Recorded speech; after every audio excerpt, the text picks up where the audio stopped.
My name is Terry Cooper. I am a middle school math teacher.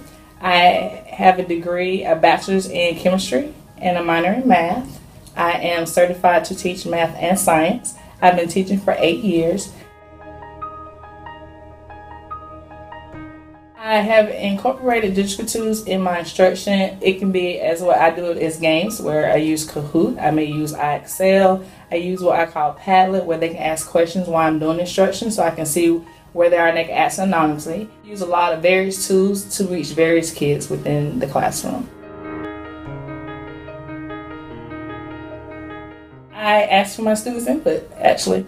I give them the chance to voice what they don't like, especially at the end of the year. I ask them, at the beginning of the year when I get students, I ask them what they learned from the teacher before me that they like, to see if I can incorporate some of those things.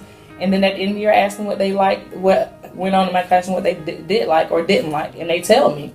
And what they didn't like, I try not to use. I try to use it in a different capacity with the next group, because what this group may not like, the other one may.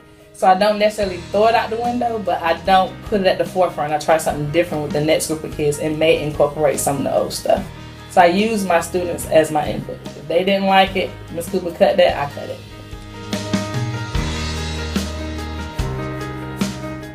We've learned that if you do things that they like, kids are more engaged in your classroom. They want to learn. They want to come in your classroom and learn whatever it is, no matter what it is. They're willing to do more when you incorporate things that they like, which is technology. Skype, where we have done lessons with other teachers. So we've incorporated that where they can actually see that they're not the only ones learning. It is other people.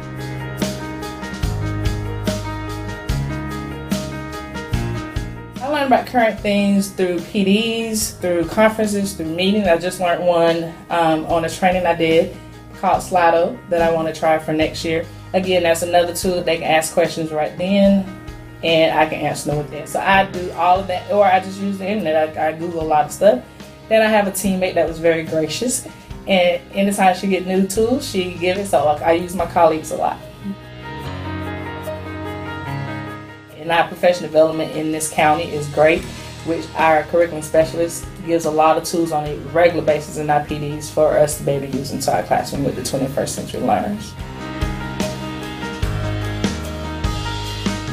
And I try to incorporate stuff based on the skill you need. Like if you didn't need the basics, then you won't work on that at home. You'll work on something more advanced to do application of the actual lesson versus doing the fundamentals. If you didn't get the fundamentals, then I give you a website that you can use. Like iExcel is very for basic procedural.